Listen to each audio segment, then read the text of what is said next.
सख्ती थोड़ी लाजिम है, पर पत्थर होना ठीक नहीं। हिंदू मुस्लिम ठीक है साहब, लेकिन कट्टर होना ठीक नहीं। नमस्कार, आप देख रहे हैं दी आवाज।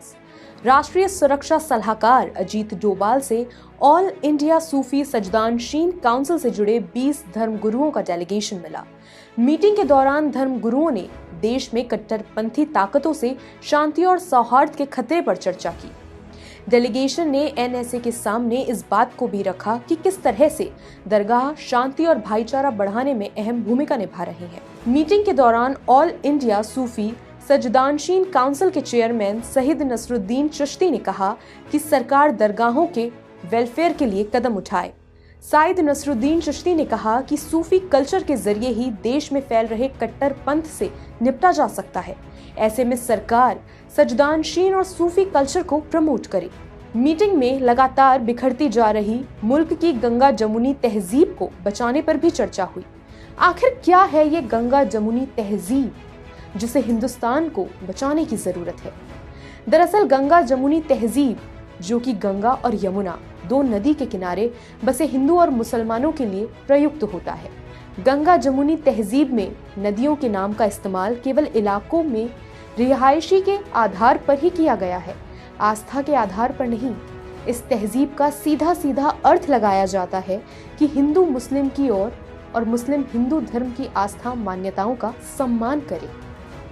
दोनों को ही ना तो आपत्ति हो एक दूसरे के धर्म और मान्यताओं से, और ना ही एक दूसरे की मान्यताओं का विरोध हो। हालांकि जब से तुष्टीकरण की राजनीति आई है, तब से ये तहजीब नामात्र की रह गई है। बैठक के दौरान अजीत डोभाल ने मुस्लिम धर्म गुरुओं और दरगाहों की भूमिका की तारीफ करी।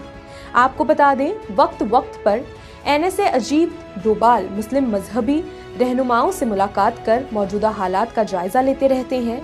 जम्मू कश्मीर से आर्टिकल 370 के खात्मे के बाद डोभाल कश्मीर के आवाम से मिलने भी पहुंचे थे। दिल्ली फसाद के दौरान पीड़ित इलाकों का दौरा कर डोभाल ने लोगों की यकीन बहाली में अहम किरदार अदा किया था। इस मौके पर अजीत डोभाल ने मुल्क के लिए मुसलमानों की खिदमत को भी याद किया। एनएसए अजीत डोभाल ने कहा कि सदियों से इस मुल्क की हिफाजत और सलामती के लिए मुसलमानों का अहम किरदार रहा है, जिसे मौजूदा दौर में बरकरार रखने की जरूरत है। मीटिंग के दौरान ऑल इंडिया सूफी सजदानशीन काउंसिल के संस्थापक अध्यक्ष सईद नसरुद्दीन चिश्ती ने कहा कि हम इस देश में किसी भी प्रकार की कट्टरता को बर्दाश्त नहीं करेंगे। सूफियों को कट्टरता और अतिवाद के खिलाफ बोलने के लिए प्रतिबद्ध किया गया है। युवाओं को नकली संदेशों और कट्टरपंथी संगठनों के बारे में पता होना चाहिए। What is the role of the Sajjadanashin for the nation building actually? So our council is committed, all the Sufi shrine is committed to fight against the radicalized or thoughts, any kind of radicalized thought. And the second issue is that we are committed to protect the right of the Sajjadanashin for each and every shrine of India. We have brief discussed with the Ajit Dhoval sahab, and it was a fruitful discussion.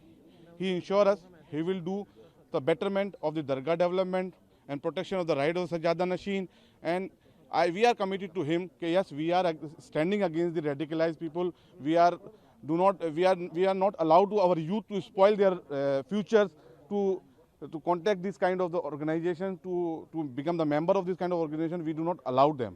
Inshallah, we will do the better in the interest of the nation, in the interest of the holy shrine of the all the Indian holy shrines from different religions.